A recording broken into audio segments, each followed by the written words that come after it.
हरे कृष्णा प्रभु। ஹரே கிருஷ்ணா. எல்லா ஹரே பக்தர்களுக்கும் கிருஷ்ணா பிரபுஜி. அடியனுடைய பணிவான நமஸ்காரங்கள். ஸோ இன்றைக்கி நம்ம பார்க்க போகிறது பாசுரம் 21. ஓம் அஜானதிமிராந்தஸ்ய ஜானாஞ்சனசலாக்கியா சக்ஷுருன்மீலிதம் ஏன தஸ்மை ஸ்ரீ குரவே நமः. ஸ்ரீ சைத்தன்ய மனோபீஷ்டம் ஸ்தாபிதம் ஏன பூதலே ஸ்வயம் ரூபகதா மய்யம் ததாதி சுபதாந்திகம். வந்தேகம் ஸ்ரீகுரு ஸ்ரீயுதபதகமலம் ஸ்ரீகுருன் வைஷ்ணவாம் ச ஸ்ரீரூபம் சாகரஜாதம் சககண ரகுநாதான்விதம் சஜீவம் சாத்வைத்தம் சாவதூதம் பரிஜனசகிதம் கிருஷ்ணச்சேத்தன்யதேவம் ராதா கிருஷ்ணபாதாம் சககண லலிதா ஸ்ரீவிசாகான்விதாம் ச முகம் கரோதி வாசாலம் பங்கும் லங்கேதி கிரிம் யத்கிருபா தமஹம் வந்தே ஸ்ரீகுரும் தீனதாரிணம் பரமானந்தமாதவம் ஸ்ரீ சைத்தன்ய ஈஸ்வரம். நமாமிஷ்டபாதாய கிருஷ்ணப்ரேஷ்டாய பூதலே ஸ்ரீமதே ஜெயபதாக சுவாமிநிதி நாமினே நமः. அச்சரபதாய நிதாகிருபா பிரதாயினே கௌரகதா தாமதாய நகர கிராமதாரிணே. ஹரே கிருஷ்ணா. சுரேஷ் பிரபு சொல்லுங்க பிரபு. ஹரே கிருஷ்ணா பிரபு. எல்லாம் வச்சிருக்கீங்க இல்லையா? எஸ் பிரபு, எஸ் பிரபு. ஓகே. நம்ம ஏற்கனவே பார்த்த மாதிரி ஆண்டாள் நாச்சியாருடைய பக்தி சேவை, அவங்களுடைய அந்த ஆழ்ந்த ஆர்வம், மொத்தமாக வீழ்ந்த ஆத்மாக்களை கரை சேர்ப்பதுங்கிற ஒரே குறிக்கோள் தான். எப்படின்னா, பொதுவாகவே வைஷ்ணவர்கள் வீழ்ந்த ஆத்மாக்களை உய்விக்கணுங்கிற ஒரே எண்ணத்தில் தான் அவங்க அவதாரமே பண்ணுவாங்க. அவங்களுக்கு இந்த ஜட உலகில் சாதிக்க போகிறது ஒன்றுமே இல்லை இதை தவிர. அது மாத்திரமில்லை, அவங்களுக்கெல்லாம் பொதுவாகவே ஒரே ஒரு மனசில் கவலையோ இதுவோ என்னென்னா, எப்போ இந்த ஜீவாத்மாக்கள் பகவானுடைய திருவடிகளை பற்றி கொள்ளும் அப்படிங்கிறது தான். அப்படி பார்க்கும் பொழுது ஆண்டாள் நாச்சியருடைய சேவையானது தலையாயது. நம்ம கற்பனையே பண்ணவும் முடியாது. ஏன்னா நம்ம ஓரளவுக்கு தெரிஞ்சதை சொல்லுவோமே தவிர, அவங்க செஞ்ச அந்த பக்தி தொண்டாக இருக்கட்டும், சமூக, அதாவது எல்லா விழுந்த ஆத்மாக்களை கரை சேர்ப்பதும் ரொம்பவே சிறந்த விஷயமாக சொல்லப்படுது. அதே போல் பார்த்திங்கன்னா, இந்த 12 ஆழ்வார்களில் இவங்க ஒருத்தர் தான் பெண்மணியாக இருக்கிறார்கள். அது சூடாமணின்னு கூட சொல்லலாம். அவ்வளோ விசேஷமான ஆழ்வார்கள் இவங்க. அப்போது இன்றைக்குள்ள பாசுரத்தை பார்க்கும்பொழுது நமக்கு தோணும், இதில் முக்கியமான விஷயம் நமக்கு தெரிஞ்சிக்க வேண்டிய விஷயம் என்னென்னா, பசுக்களுடைய மகிமை பற்றி. நீங்கள் பார்த்துட்டிங்கன்னா, இந்த 30 பாசுரத்தை ஏற்கனவே பல முறை பார்த்துருக்கோம். முதல் 5 இதனுடைய அறிமுகமாக இருக்கும்.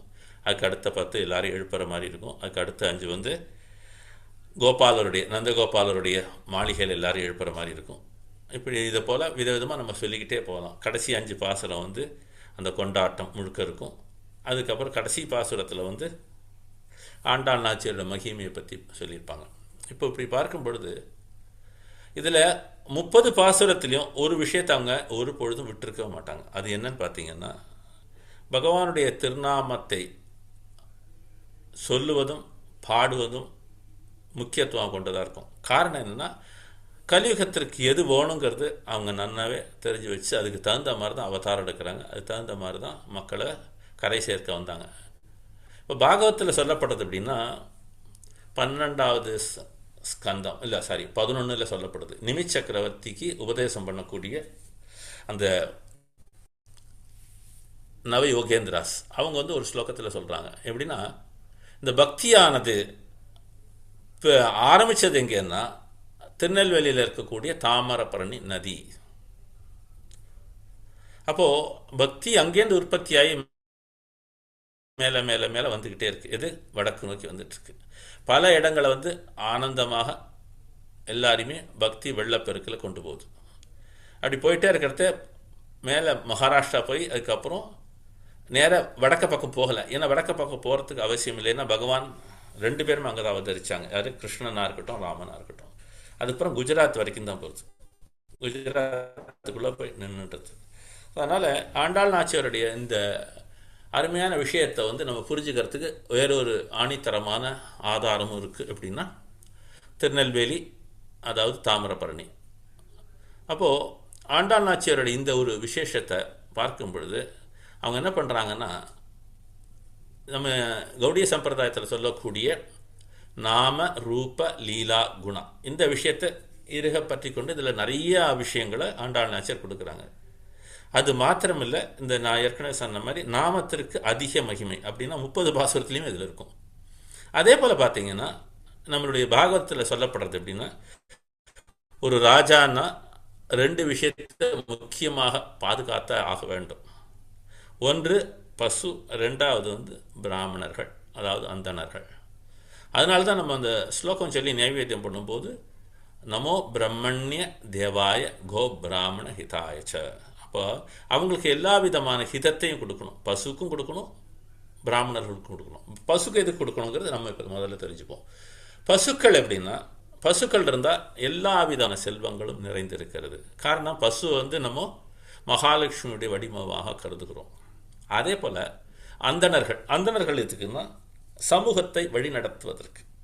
ஸோ அப்படி பார்க்கும் பொழுது இங்கே ஆண்டாள் நாச்சியார் இந்த விஷயத்தை எங்கேயுமே விட்டு கொடுக்கல. பசுக்களை பற்றி நிறைய பாசுரங்களில் ரொம்பவே சிறப்பாக சொல்கிறாங்க. ஸோ இன்னைக்குள்ள பாசுரத்துக்கு வருவோம். 21. ஏற்ற கலங்கள் எதிர்பொங்கி மீதளிப்ப மாற்றாதே பால் சொரியும் வள்ளல் பெரும் பசுக்கள் ஆற்றப்படைத்தான் மகனே அறிவுராய் ஊற்றமுடையாய் பெரியாய் உலகினில் தோற்றமாய் நின்ற சுடரே துயிலழாய் மாற்றார் உனக்கு வழி தொலைந்துன் வாசற்கண் ஆற்றாது வந்துன் அடி பணியுமா போலே போற்றியாம் வந்தோம் புகழ்ந்தேலோர் எம்பாவாய். இந்த பாசுரங்கள் எல்லாத்தையும் பார்த்தீங்கன்னா அந்த இலக்கிய நடையாக இருக்கட்டும், அதில் இருக்கக்கூடிய ஒவ்வொரு வார்த்தைகளுக்கும் உள்ள அர்த்தங்கள் எப்படின்னா நிறைய விஷயங்களை திணிச்சு எடுத்திருக்காங்க. அப்போ என்ன இருக்குது, ஸ்துதிங்கிறது தான் காரணம்.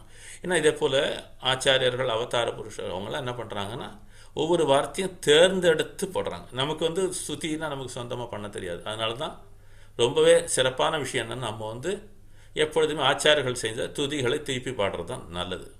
ஸோ இந்த பாசுரத்துக்குள்ள ஒவ்வொரு பதத்தையும் பார்ப்போம். ஏற்ற கலங்கள்னா அதாவது பால் கறக்கிறதுக்கு எடுத்து கொண்டு போகக்கூடிய பாத்திரங்கள். இதை பொதுவாக சொல்லப்பட்டு பார்த்தீங்கன்னா கலங்கள் பார்த்தீங்கன்னா பாத்திரங்கள்.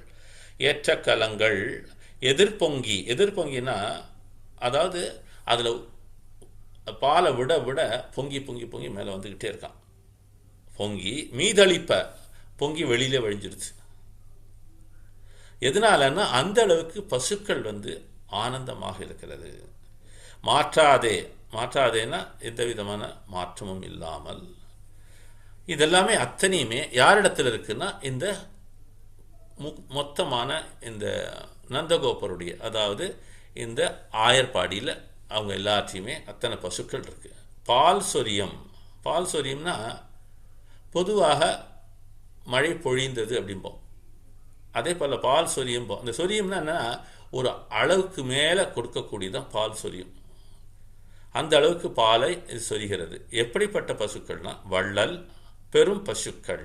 இந்த பெரும் பசுக்களுக்கு 2 விதமாக அர்த்தம் சொல்லலாம். நம்ம பசுக்கள் எப்படின்னா பொதுவாகவே நல்ல கொழுக்கு முழுக்குன்னு இருக்கணும், ஏன்னா ஆரோக்கியமாக இருக்கணும். நம்ம ஏற்கனவே சொன்னாலே, அதாவது கோரக்ஷா பசுக்களை பாதுகாத்தல்ங்கிறது எல்லாருக்கும் உண்டு, 4 வர்க்கத்தில் உள்ளவங்களுக்கும் உண்டு. இன்னும் சொல்லப்போனால் மனித வர்க்கத்தில் அத்தனை பேருக்குமே இந்த பொறுப்பு உண்டு. ஆனால் இப்போ இருக்கக்கூடிய காலகட்டத்தில் அது இல்லை. அதனால தான் நமக்கு நிறையா இயற்கை இடர்கள் நிறையா வந்துக்கிட்டே இருக்குது. இதை நீங்கள் பேரிடர்கள்னு சொல்லலாம், என்ன வேணால் சொல்லலாம். ஸோ அப்படி பார்க்கும்போது இந்த வள்ளல் பெரும் பசுக்களுக்கு எதனால் இப்படி ஒரு சுபாவம், எதனால் இப்படி ஒரு ஆனந்தம் அப்படின்னு பார்த்தீங்கன்னா, ராஜாக்கள் காலத்தில் ரொம்பவே அருமையாக பாதுகாக்கப்பட்டன இந்த பசுக்கள்.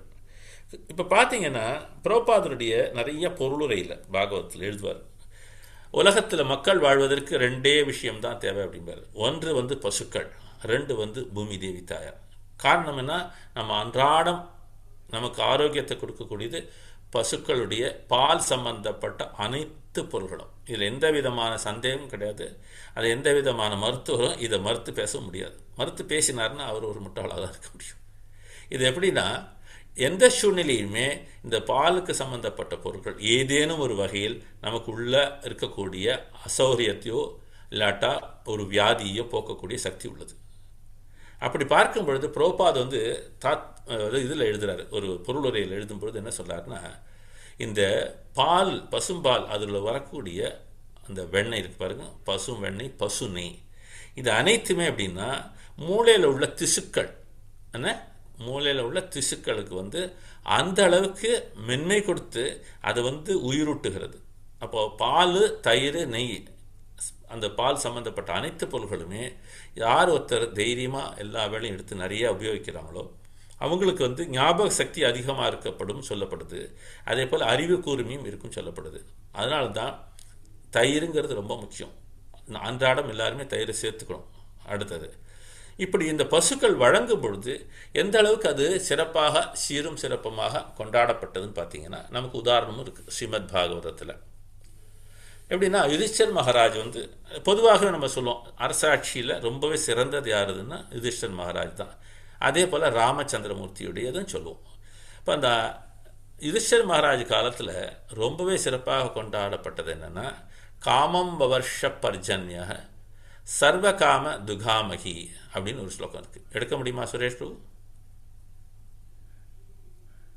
ஹரே கிருஷ்ணா. நம்பர் சொல்லுங்க பிரபு. நம்பர் எனக்கு ஞாபகத்துக்கு இல்லை. நீங்கள் காமம் வவர்ஷன் போடணும், இல்லாட்டா கூகுள் அடிச்சுக்கணும். ஓகே, காமம் வவர்ஷ பர்ஜன்ய சர்வகாம துகாமகி அப்படின்னு ஸ்லோகம் இருக்குது. அந்த ஸ்லோகத்தில் என்ன சொல்லப்படுதுன்னா யுதிஷ்டர் மகாராஜ காலத்தில் அரசாட்சி வந்து அவ்வளோ சீரும் சிறப்புமாக இருந்தது. ஏன்னா மழை சரியான ருத்துக்கள், அந்த காலங்களில் மழை பெய்தது, எல்லா விதமான பயிர் செடி கொடிகளும் சிறப்பாகவே விளைந்தது, மக்களுக்கு எந்த விதமான தட்டுப்பாடும் இல்லை. அப்படி இதே ஒன்றொன்னா சொல்லிக்கிட்டே போகிறத என்ன சொல்கிறாங்கன்னா பசுக்கள் மிகவும் பேரானந்தத்துடன் இருந்தன அப்படின்னு சொல்கிறாரு. அப்போ என்ன ஆயிடுதுன்னா அந்த பசுக்களுக்கு வந்து எந்த விதமான தொல்லைகளும் கொடுக்கப்படவில்லை.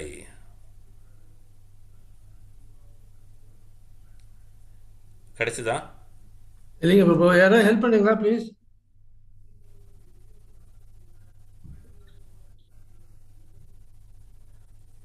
நான் எடுத்துட்டேன். சார் இருங்க, வந்துருச்சு அந்த எனக்கு இல்லை. இது முதல் ஸ்கந்தத்தில் வருது. ஓகே, அத்தியாயம் நம்பர் மறந்து போச்சு. காமம் வவர்ஷ பர்ஜன்ய சர்வ காம துகாமிகின்னு வரும். ஸோ அந்த பொருளை சொல்லிட்டேன், நீங்கள் அப்புறம் தேடி எடுங்க. ஓகே ஓகே, அடுத்ததுக்கு போகலாம். ஸோ இப்படி பார்த்தீங்கன்னா பிரபு பாசுரத்துக்கு போனேன். எஸ் பிரபு, எஸ் பிரபு.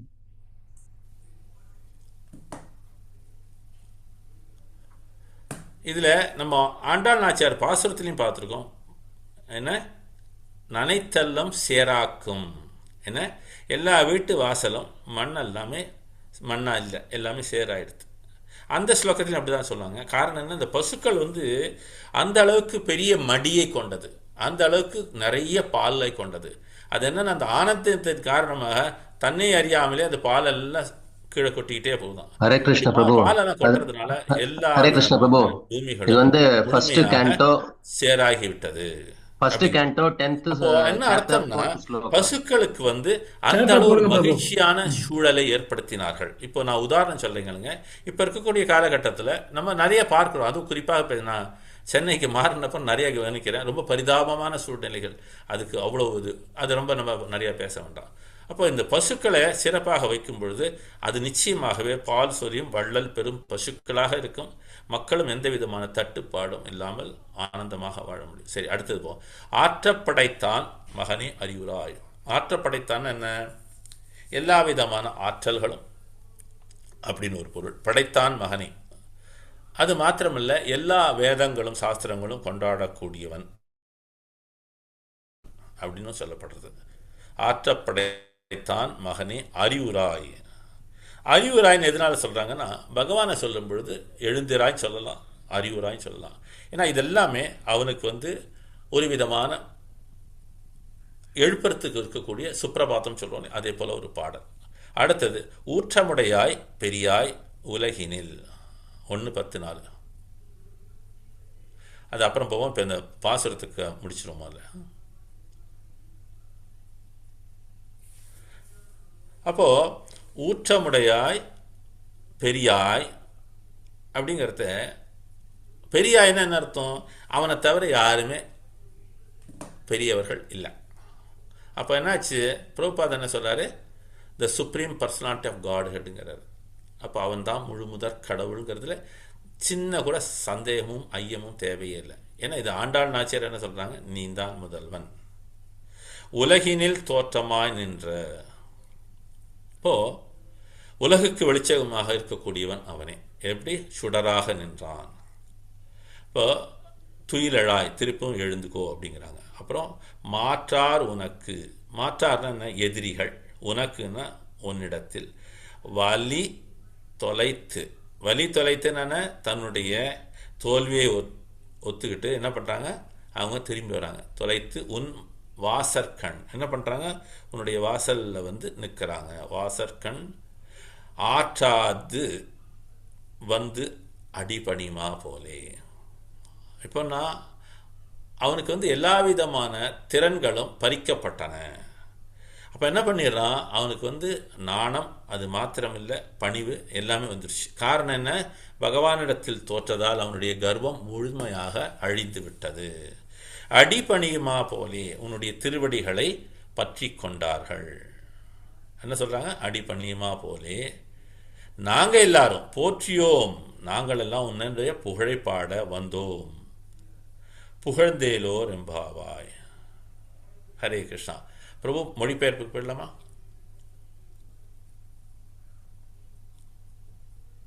சரி. கறக்கும் நேரமெல்லாம் பாத்திரங்கள் நிரம்பி வழியும் வகையில், அதைத்தான் நம்ம ஏற்கனவே பார்த்தோம். பாலை சுரக்கும் வள்ளல் தன்மை கொண்ட பசுக்களுக்கு உரிமையாளராகிய நந்தகோபனின் மகனே. இப்போ கண்ணனை எழுப்பக்கூடிய பாசுரத்தினால முழுக்க முழுக்க கண்ணனுக்கு அடுத்து உள்ள எல்லா விதமான தூய சேவா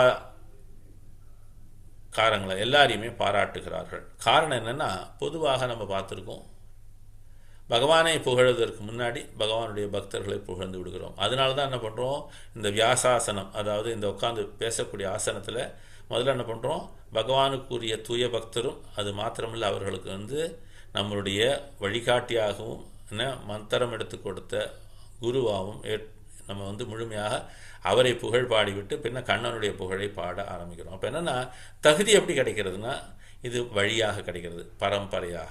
அப்போ அதைத்தான் நம்ம பின்பற்றணும். இங்கேயும் பார்த்தீங்கன்னா ஆண்டாள் நாச்சியார் அதைத்தான் பண்ணுறாங்க. அவருடைய மகனாக, யாருடைய, நந்தகோபருடைய மகனாக. இப்போ நந்தகோபருடைய விசேஷம் என்னென்னா, பல லட்சக்கணக்கான பசுக்கள். நம்ம வந்து தாமோதர ஆர்த்தியில் அந்த பாகவத்தில் சொல்லும்போது 9 லட்சம் பசுக்கள் நம்ம கற்பனை பண்ண முடியல. யார், நந்தகோபர்ட்ட மாத்திரம். அதனால தான் அவர் என்ன பண்ணார்னா, ஆயர்பாடியில் எல்லாருக்குமே தலைவனாக விளங்கக்கூடியவன் நந்தகோபன். ஸோ அப்போ என்ன சொல்கிறாங்க, அவ்வளோ செல்வ செழிப்பு உள்ளவன், அவனுடைய மகனே அப்படிங்கிறாங்க. இன்னாருடைய மகன் சொல்லும் பொழுது எப்பொழுதுமே நமக்கு அது ஒரு சிறப்பு. இவன் நோற்றான்கொல் அப்படின்னு வரும், இதில் திருக்குறள் வரும். அப்போது அந்த அளவுக்கு நம்ம வந்து பெருமையை சேர்க்கிறோம். கண்ணனே எழுவாயாக. அடுத்து என்ன சொல்கிறாங்க, வேதங்களால் போற்றப்படும். அதுதான் சொல்ல வந்தேன், வேதங்களால் போற்றப்படும். இது ரொம்ப ரொம்ப ரொம்ப முக்கியம். இந்த வேதங்களால் போற்றப்படுங்கிறதே நமக்கு எல்லாருக்கும் உடனே ஞாபகம் வரக்கூடிய ஸ்லோகங்கள் நிறையா இருக்குது. அதில் குறிப்பாக அடிக்கடி நம்ம உபயோகப்படுத்தக்கூடியதும் பிரபுபாத் வந்து கூடுதலாக நமக்கு வந்து அறிவுரைத்தியதும் என்னென்னா, 15வது அத்தியாயம் ஸ்ரீமத் பகவத்கீதாவில் அதில் என்ன சொல்கிறாரு, வேதைச்ச சர்வை அகமேவ வேத்யோ வேதாந்த கிருத் வேத விதேவ சாகம் அப்படிங்கிறார். வேதம், வேதத்தினுடைய அந்தம் எல்லாமே நானே. அப்போது வேதங்கள் எல்லாமே கண்ணனுடைய புகழையே பாடுகின்றன. ஆனால் என்னன்னா, பொதுவாக மக்கள் வந்து ஒரு வேலையை எடுத்துக்கிட்டாங்கன்னா அதை செய்யும் பொழுது சில பேருக்கு என்னென்னா அதனுடைய பலன்கள் என்ன இருக்குங்கிறது அந்த நோக்கத்தோடு பார்ப்பாங்க. அப்படி பார்க்கும் பொழுது வேதங்கள் அப்படின்னா முதல்ல ஒன்றாகத்தான் இருந்தது. எப்படி, யஜுர்வேதம் ஒன்று தான் இருந்தது, வியாசர் தேவர் எழுதுறது. அப்போ அது யாருக்குமே புரியலைங்கிறதுனால அதை என்ன பண்ணாங்க, 4ஆக ஆக்கினாங்க. எப்படி, ரிக், யஜுர், சாம, அதர்வா. இப்போ இந்த 4 வேதங்கள் ஆனப்புறமும் எல்லாருக்கும் புரியல. அப்புறம் திருப்பி அதுவும் வேதாந்த, அதுக்கப்புறம் வேதாந்த சூத்திர, அதுக்கப்புறம் புராணங்கள், இதிகாசங்கள், உபனிஷத்துக்கள் இதெல்லாம் வந்துச்சு. அப்படி இது அனைத்துமே என்ன பண்ணுறதுன்னா கண்ணனுடைய புகழையே பாடுகின்றன. இன்னும் சொல்ல போனால் நம்ம வந்து ஸ்ரீ வைஷ்ணவ சம்பிரதாயத்தில் 4000 திவ்ய பிரபந்தம்ங்கிறாங்க. இந்த அனைத்து ஆழ்வார்களுமே பகவானுடைய துதி பாடி அதை அனைத்தையுமே ஒரு பிரபந்தமாக்கி விட்டார்கள். அப்போ அதுக்கு அப்புறம் நமக்கு ஒன்றுமே தேவையில்லைங்கிறத சொல்லுது. தமிழில் நமக்கு வேதம் படிக்கணும்னு ஆசைப்படுறவங்க 4000 படித்தா போகிறோம் அப்படிம்பாங்க. காரணம்னா வேதத்தினுடைய அனைத்து விஷயங்களும் இந்த 4000 உட்கொண்டுள்ளன, அப்படி தான் சொல்லப்படுது. அப்போது இத்தனை விஷயங்களும் எந்த ஒரு பாஷையில் எடுத்தாலுமே வேதத்திற்கு மொழிபெயர்ப்போ வேதத்திற்கு விளக்கமோ கொடுக்க ஆரம்பித்தாங்கன்னா இவை அனைத்தும் என்ன பண்ணணும்? கண்ணனையே பாட வேண்டும். அப்போது வேதங்களை படிக்க ஆரம்பிக்கிறவங்க கர்ம காண்டம், ஞான காண்டம், இதை போல் உபாசனா காண்டம் வரிசையாக வந்துகிட்டே இருக்கும். இது எல்லாத்துலேயும் ஒன்றொன்றையுமே ஒரு சில பேர் மூழ்கி அதிலேயே தவிச்சு அங்கேயே மூழ்கி விடார்கள். அதுக்கப்புறம் முன்னாடி போக முடியாது. ஆனால் ஒரு தூய பக்தனானவன் என்ன பண்ணுவான்? வேதத்தை எடுத்துக்கொண்டால் நமக்கு இது என்னுடைய இலக்கு என்னென்னா கண்ணனை புரிந்து கொள்ளுதல். அப்புறம் நம்மளுடைய வாழ்க்கையின் நோக்கம் என்னென்னா கண்ணன் திருவடிகளை அடைதல். இப்படி ஒன்றொன்றாக சொல்லிக்கிட்டே போகலாம். இப்போ வேதங்கள் அனைத்துமே கண்ணனை என்ன சொல்கிறது? புகழ் பாடுகின்றன. வேதங்கள் அனைத்திற்கும் வித்தாகும் அப்படின்னு சொல்லுவாங்க. எதை? ஆண்டானாச்சியாரை புகழும்போது. அப்போ வேதங்கள் அனைத்திற்கும் என்ன ஒரே ஒரு குணம்னா பகவானே பாடுதல். அப்போ வேதமும் நானே, வேதத்தினால் அறியப்படுபவனும் நானே, வேதத்தால் அறியப்படும் பரம்பொருளும் நானே அப்படிங்கிறோம். அப்போ இத்தனை சொல்லியும் 15வது அத்தியாயத்தில் இன்னும் சில பேருக்கு வேதங்களை பற்றி புரிஞ்சிக்க முடியல. சரி, அடுத்தது என்ன சொல்லப்படுது? அந்த வேதங்களாலும் அறிய முடியாத பெரியவனே அப்படின்னு ஒரு இடத்துல சொல்கிறார். எதனாலன்னா பார்த்தீங்கன்னு வச்சுங்களேன், பிரம்ம சம்ஹிதான்னு ஒரு புஸ்தகம் யார் எழுதினது? பிரம்மாஜி சொன்னது. பிரம்மாஜி துதி பாடும்போது என்ன பண்ணுறாருன்னா, வேதேஷு துர்லபம் அதுர்லபம் ஆத்ம பக்தோ அப்படிங்கிறாரு. அப்போ என்ன ஆகிடுதுன்னா பகவானை அறிவதுங்கிறது எளிதல்ல. அத்வைத்தம் அச்சுதம் அநாதிம் அனந்த ரூபம் ஆத்யம் புராண புருஷம் நவயௌவனம் ச வேதேஷு துர்லபம் அதுர்லபம் ஆத்ம பக்தோ கோவிந்தமாதி புருஷம் தமஹம் பஜாமி. ஸோ அப்போ அங்கே என்ன பண்ணுறார் பிரம்மாஜி? அவனை அறிவது சுலபம் அல்ல, கடினம். அப்போ அதை விட்டுடணுமா அப்படின்னு கேள்வி கேட்டால் இல்லை, அதைத்தான் புரிஞ்சுக்கணும். அதை அறிவதற்கு முயன்று கொண்டே இருக்க வேண்டும். அப்படி முயலும் பொழுது என்ன பண்ணுறான்? கண்ணன் நம்மளுடைய உண்மையான முயற்சி, நேர்மையான எல்லா விதமான முயற்சிக்கும் கண்ணன் ஏதுவாக இருந்து நமக்கு ஞானத்தை வழங்குகிறான். இப்போ கண்ணனை வேதங்களால் அறிந்து கொள்வதுங்கிறது சுலபம் அல்ல. வேதங்களாலும் அறிய முடியாத பெரியவனே அப்படின்ட்டான். அதுதான் வேதேஷு துர்லபம் அதுர்லபம் நீங்கள் பிரம்மாஜி சொல்லிட்டார். அப்போ அதில் உங்களுக்கு அதுர்லபம்னு என்ன? எளிதல்ல. துர்லபம்ங்கிறது ஒரு வார்த்தை, அதுக்கு இன்னொரு ஒரு படி மேலே அழுத்தம் திருத்தமாக சொல்லணும், அதுர்லபம் அப்படின்னு சொல்லிடுறாரு. அப்படி பார்க்கும் பொழுது அவனை அறிவது சுலபம் அல்ல. வலிமையானவனே உன்னை துயில் எழுவாயாக. அப்போ என்னாச்சு? அத்தனைக்கும் அவனுடைய வலிமைகள்னு பார்த்தீங்கன்னா எல்லா விதமான ஐஸ்வர்யங்களும் 6 விதமான ஐஸ்வர்யங்களும் முழுமையாக பெற்றவன். அதனால்தான் வலிமையானவனே அப்படிங்கிற துயில் எழுவாய். அதுக்கப்புறம் உலகிற்கு ஒளி காட்டும் சுடரே. இதில் எந்த விதமான சந்தேகமும் இல்லை. ஏன்னா இப்போ நீங்கள் பார்த்தீங்கன்னா மார்க்கண்டேய மகரிஷியுடைய சரித்திரம் வரும் 12வது ஸ்கந்தத்தில் ஸ்ரீமத் பாகவத்தில். அப்போ அவர் என்ன பண்ணுவார்? எனக்கு இந்த பிரளயம் மற்றும் படைத்தல் இது ரெண்டையுமே பார்க்கணும்னு ஆசைப்படுவார். அப்படி அவர் முயற்சி பண்ணும்பொழுது என்னென்னா அவருக்கு எல்லாத்தையும் கண்டும் அவரால் புரிந்து கொள்ள முடியாத ஒரு சூழ்நிலை. யாருக்கு? மார்க்கண்டேய மகரிஷி. அப்பேற்பட்ட ஒரு தூய பக்தருக்கு அந்த நிலைங்கிறத நம்மளுடைய நிலையை பற்றி சொல்ல வேண்டிய அவசியமே இல்லை.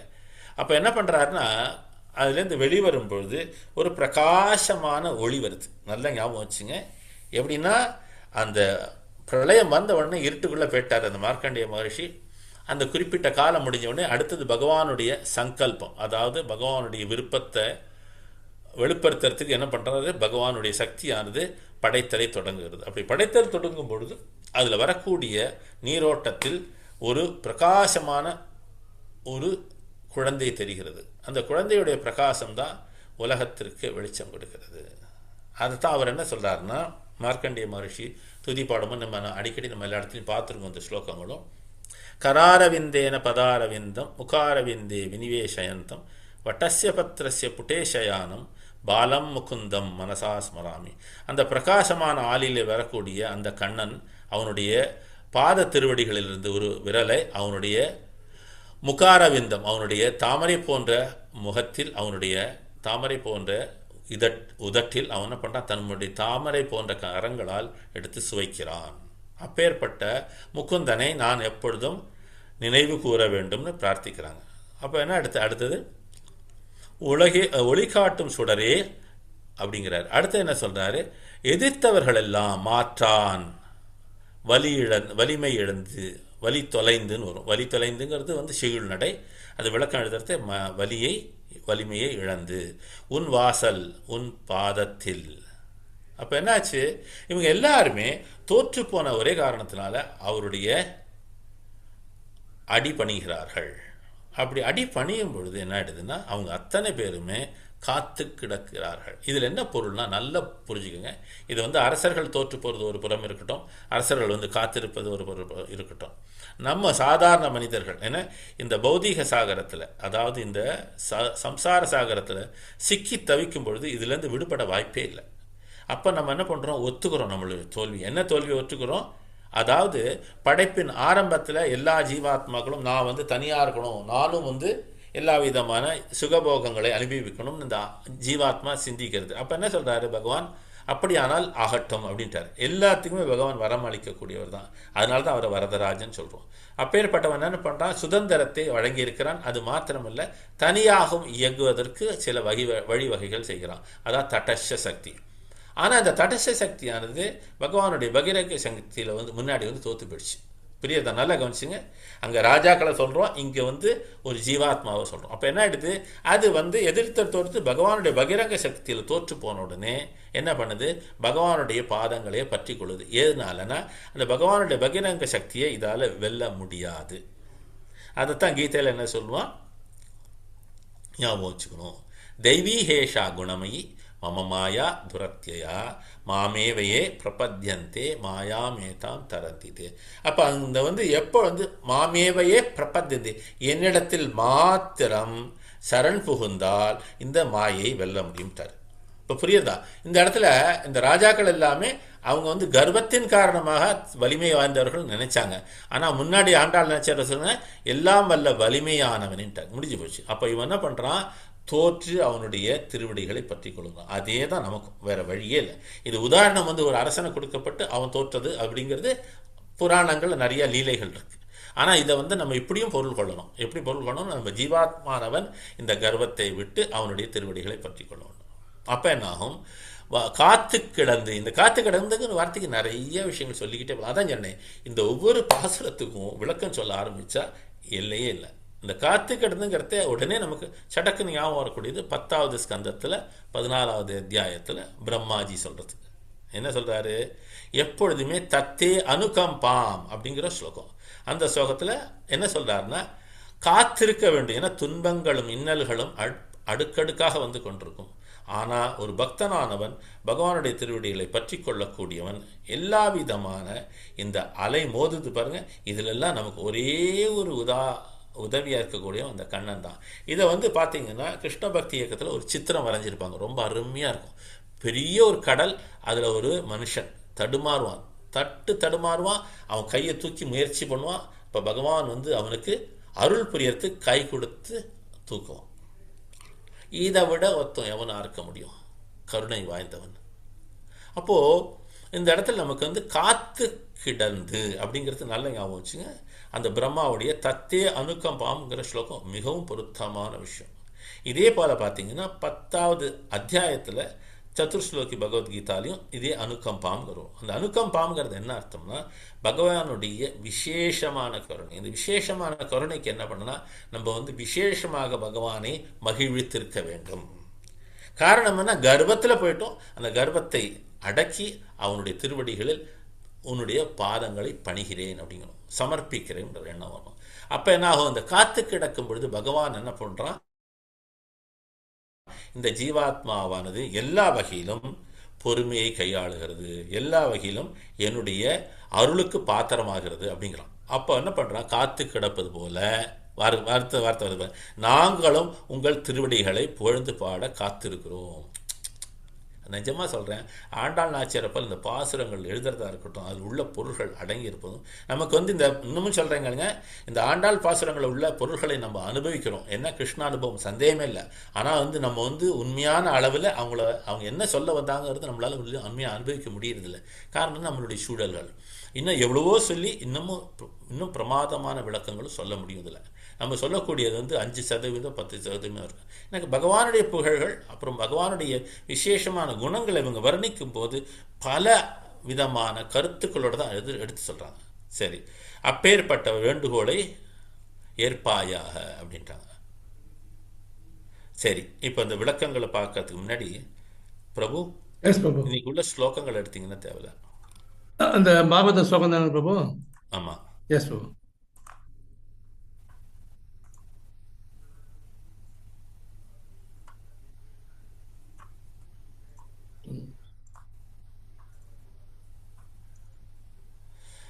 காரணம் என்னன்னா, நம்ம ஏற்கனவே பல முறை சொல்லியிருக்கோம், ஆண்டாள் நாச்சியார் வந்து அவதரித்தது ஒரே காரணத்துக்கு தான்.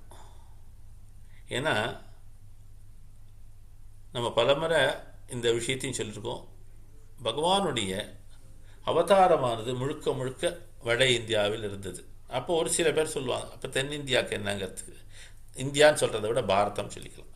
அப்போ என்ன பண்ணுறாரு பகவான் வந்து அதை பன்மடங்கு பலவிதமான பல நூறு இல்லை பல ஆயிரம் தூய பக்தர்களையும் உருவாக்குறாங்க. அதனால தான் பார்த்தீங்கன்னா பக்தியின் வெள்ளப்பெருக்குங்கிறது தொடங்கிறது நம்ம ஏற்கனவே சொன்ன மாதிரி திருநெல்வேலி, அதாவது தாமிரபரணி.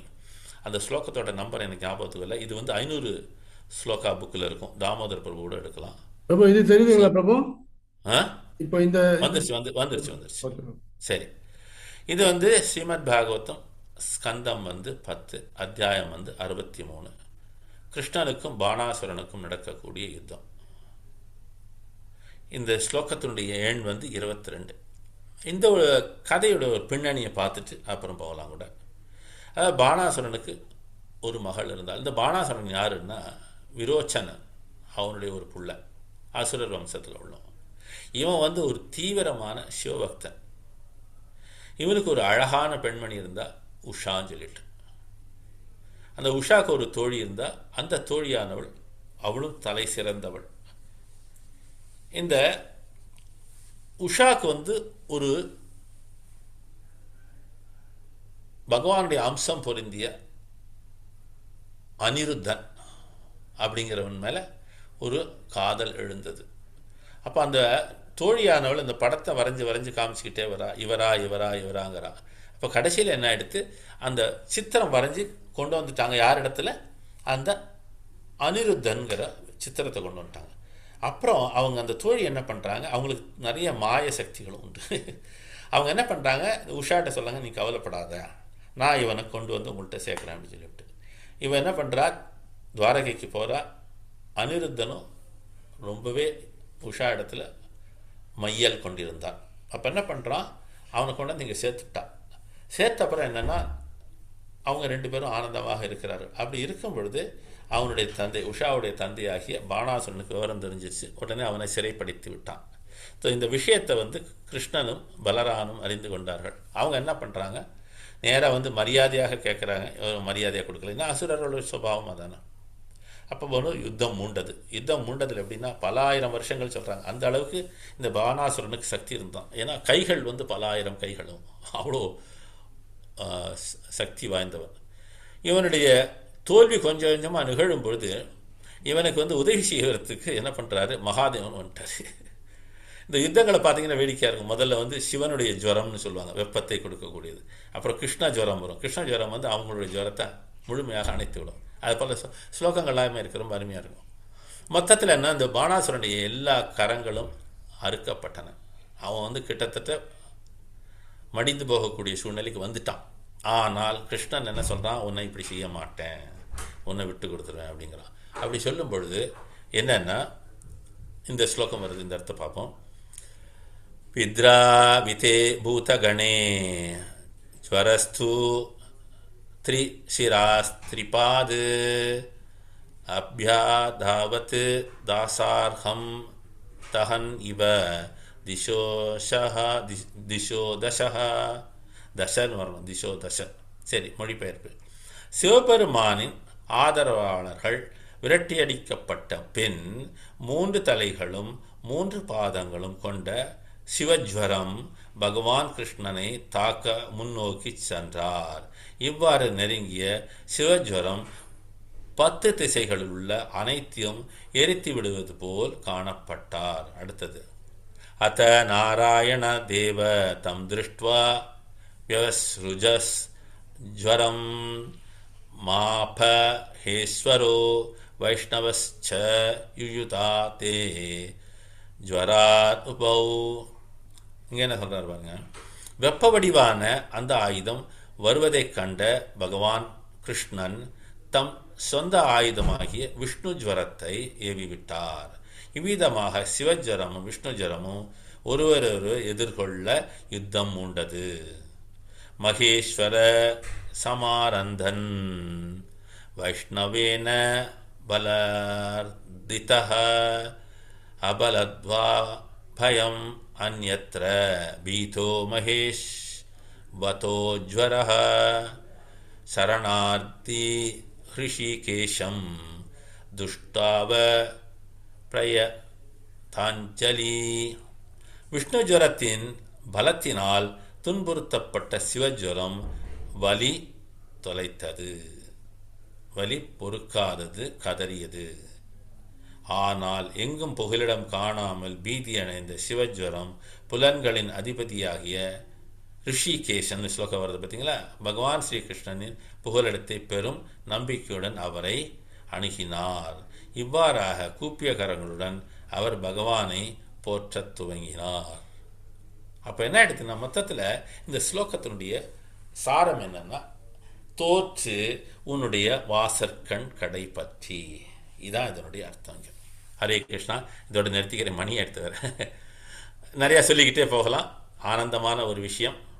குறிப்பாக இந்த வாய்ப்பு எனக்கு கிடைச்சதுக்கு என்னென்னா, என்னுடைய துணைவியார் ரொம்ப வற்புறுத்தி, அதுவும் தாமோதர் பிரபு பல விதமாக சொல்லி இந்த வாய்ப்பை வாங்கி கொடுத்தாங்க. அதனால் அவங்களுக்கு என்னுடைய நன்றி. அதே போல் இந்த எல்லா விதமான உரையாளர்களையும் அழகாக சரி பண்ணிட்டு வரக்கூடிய தாமோதர் பிரபு, அதே போல் சுரேஷ் பிரபு, நம்மளுடைய பல தமிழ் வகுப்புகளுக்கு எல்லா விதமான உதவியும் செய்யக்கூடிய அவருக்கும், எல்லா விதமான பக்தர்கள், பல பக்தர்கள் இங்கே இருக்கீங்க. நம்ம வகுப்புக்கு வரவங்களும் இருக்கீங்க, மேலும் சில பக்தர்களும் இருக்கீங்க.